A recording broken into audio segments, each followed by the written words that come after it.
इष्ट जो होता है ना, वो भक्त के लिए सबसे प्यारा होता है। भक्त कहता है कि तू मुझे जान से भी ज़्यादा प्यारा है, क्योंकि जो जीवन दुख चिंता की भट्टी में जल रहा था, परिवार के ताने सुन सुन के डर का भाव जग रहा था, कभी किसकी चिंता कभी किसकी चिंता। लेकिन जब भावयोगी संत इष्ट बन के हमारा हाथ पकड़ लेते हैं, तब वो बच्चा कहता है, भक्त कहता है, साधक कहता है कि हे प्रभु, मुझे इस दुनिया में यदि कोई प्यारा है, मेरे प्राणों से भी ज़्यादा प्यारा है, मेरे खुद से भी ज़्यादा प्यारा है, तो एक तू है। और ये संसार की वस्तुएं जो मुझे बहुत प्यारी थी, वो मेरे लिए सब नगण्य है। ये संसारी लोग जो मुझे मेरे अपने लगते थे, वो सब नगण्य है। जो मुझे प्यारा है वो संत मणि है, वो भाव निर्जन्य है, वो साहित्य है, वो तेरा भाव है, वो तेरा भजन है। क्योंकि तूने इस संसार में मुझे चलना सिखाया, परिवार में रहना सिखाया, और ऐसा लग रहा था कि संसार में कोई भी नहीं है, बस दुख ही दुख की नदी में बहते जा रहे हैं।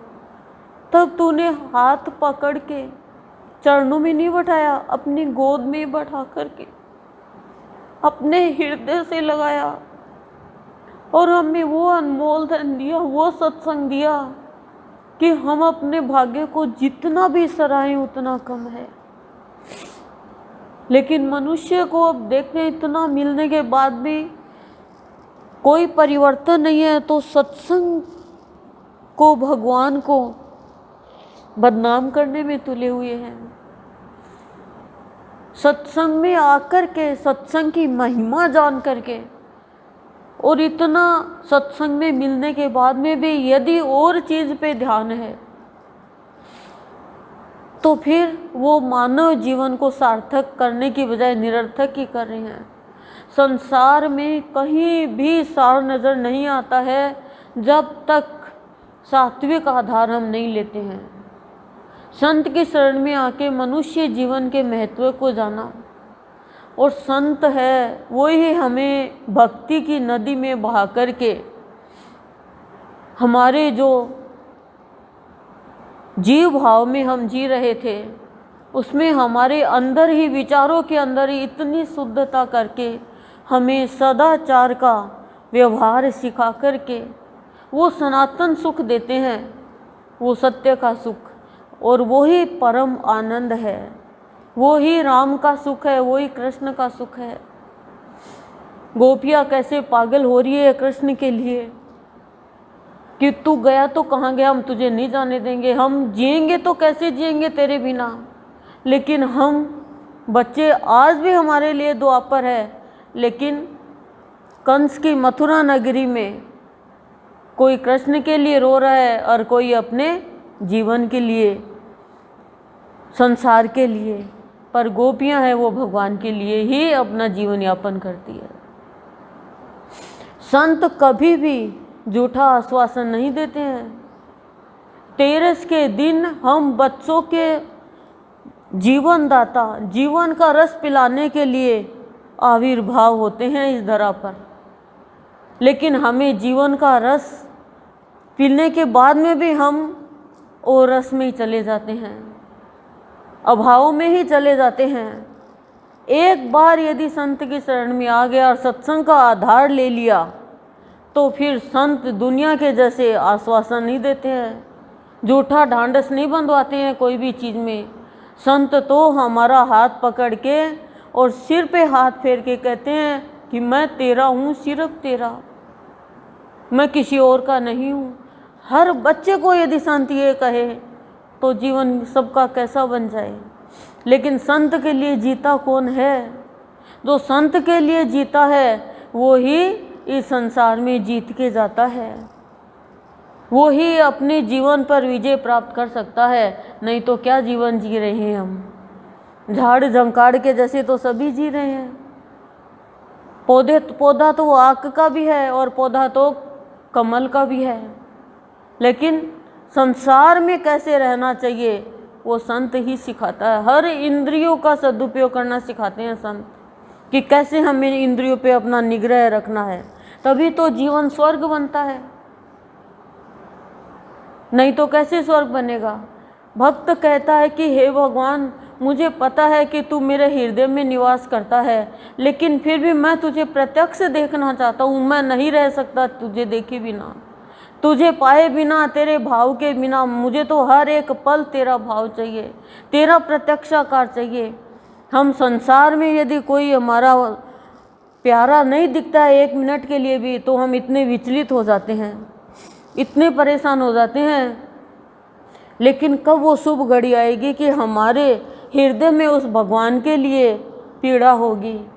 हे भगवान, तू कब मिलेगा, कब दर्शन देगा, तू मेरे भीतर में है फिर भी मुझसे बात क्यों नहीं कर रहा है। अंतःकरण में देखो, भगवान से अपना मिलान करो। भगवान के चरण हैं वैसे हमारे हैं, भगवान के हाथ वैसे हमारे हाथ, भगवान की आंख वैसे हमारी आंख, भगवान का नाक वैसे हमारा नाक, भगवान के अधर वैसे हमारे अधर, भगवान के कान वैसे हमारे कान, भगवान की छाती वैसे हमारी, भगवान का पेट वैसे हमारा पेट, भगवान का ललाट वैसे हमारा ललाट। सब कुछ तो है, फिर अंतर किस चीज़ का है? उस अंतर को खोजो, और उस अंतर को खोजोगे तभी भगवान जीव और शिव का अंतर मिटा पाएंगे, और तभी हमारा सत्संग करना सार्थक होगा।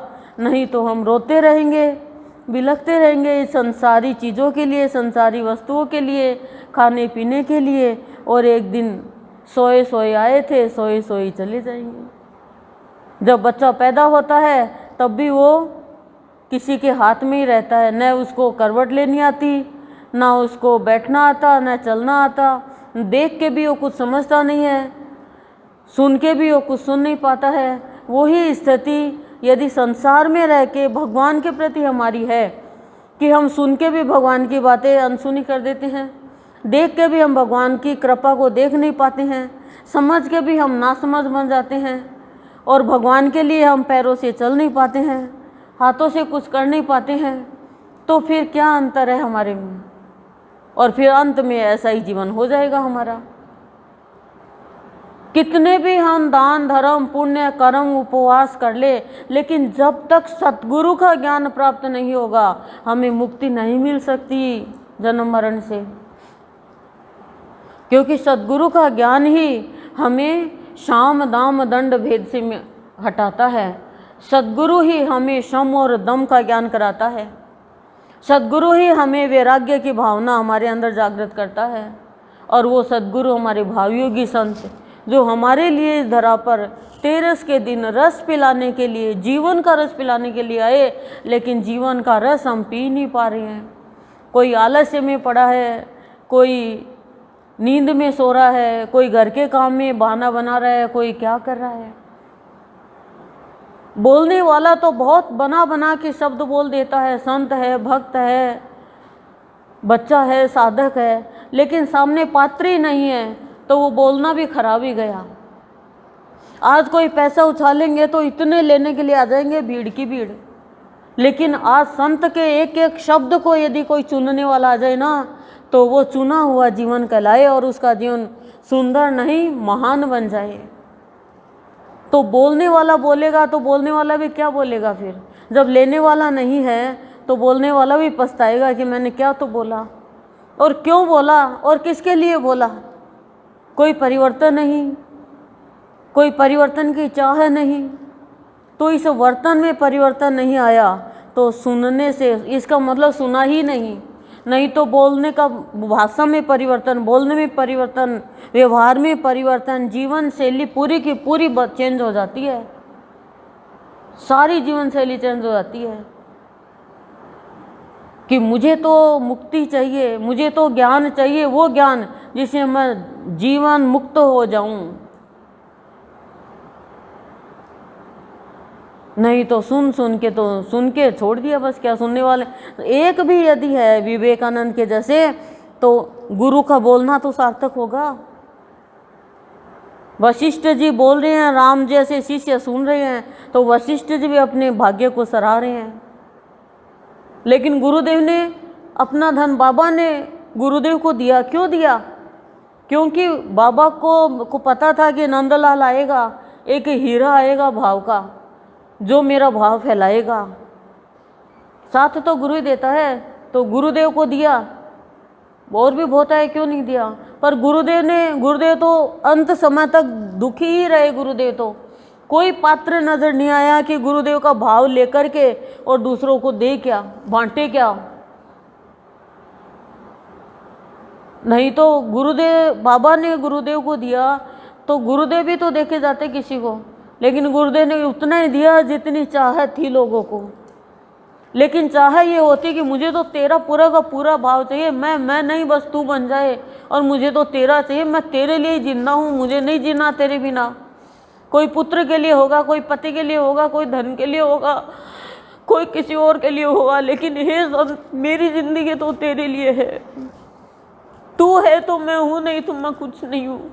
तब संत अपना पूरा धन अज्ञात से भी अपने भक्त को देता है कि हाँ, ये मेरा भक्त, ये मेरा भाव फैलाएगा, ये मेरा भाव योगी मुझे नाम फैलाएगा, तभी तो मैं इसको धन दे पा रहा हूँ।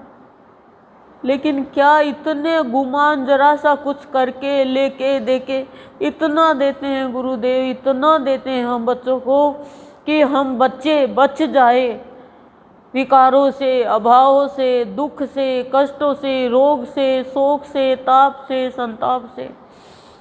जिस घर में भी गुरुदेव गए हैं सुख शांति बनी रहती है। जिस घर में भी गुरुदेव गए हैं, जो भी सत्संग में आए हैं, उसके जीवन में कोई कमी नहीं रहती, परिवार में कोई कमी नहीं रहती। लेकिन खाली स्थूल में ही चाहोगे क्या? सूक्ष्म में भी तो उस इष्ट से प्रार्थना करो, सोए सोए करो, उठ के करो, बैठ के करो, जैसे भी करो कि हे संत दर्शन दे, भाव दे, भक्ति दे, आनंद दे, शांति दे। तू नहीं देगा तो हम किसके पास जाएंगे? हम भिखारी हैं तेरे दर के, तेरे भावों के। तू मालिक है, हम दाता है, और हम तेरे सेवक हैं, तेरे चरणों में बैठे हैं। तू देगा तो हम सबको देंगे, लेकिन हम कहाँ मांग पाते हैं? मांगेंगे नहीं तो वो देगा ही नहीं, और वो दे भी देगा तो हम स्वीकार ही नहीं कर पाएंगे। क्यों? क्योंकि पात्र भी तो चाहिए ना। कुपात्र को यदि कुछ दे देगा तो सब कुछ बिगाड़ के कर देगा, कईयों की ज़िंदगी खराब कर देगा। क्या गुरुदेव ने नहीं दिया? बहुतों को दिया गुरुदेव ने, बहुतों को दिया। और बहुत ही दिल में दर्द भी होता है गुरु के, सदगुरु के। जब माँ बाप के नहीं दर्द होता क्या? जब बच्चा गलत कर्म करता है, गलत रास्ते पे चलता है तो ऐसे ही हमारे माता पिता है।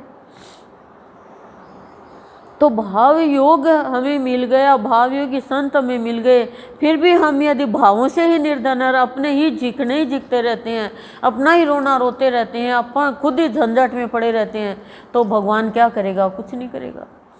इतनी आज्ञा देते हैं, बार बार में वही आज्ञा रिपीट होती है, नया नया भाव देते हैं, फिर भी हमें चाहिए ही नहीं चाहिए, तो भगवान अपना वापस ले लेते हैं। और यदि किसी को दे दिया और देने के बाद में यदि वो अहंकारी हो गया, तो भी भगवान उसे वरदान दिया हुआ वापस छीन लेते हैं।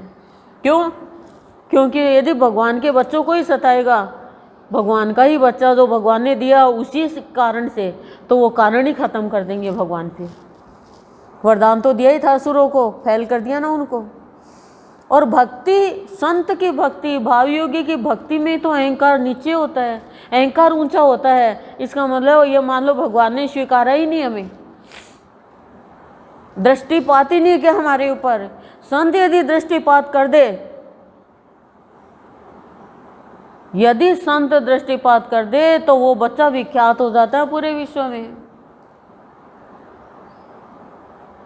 पर संत जल्दी से दृष्टिपात करता ही नहीं है ना। दृष्टिपात करना उसके हृदय को देख ले। सोचा था कि आज तेरस का प्रवचन नहीं करेंगे, लेकिन पति पत्नी के प्यार को कोई रोक सकता है क्या? वही प्यार भक्त भगवान का होता है, वही प्यार होता है इष्ट और भक्त का। यदि कोई वास्तव में इष्ट से प्यार करे तो उसका जीवन मिष्ट बन जाता है, हर तरीके से मिष्ट बन जाता है। ये तो इष्ट की विशेषता ही होती है।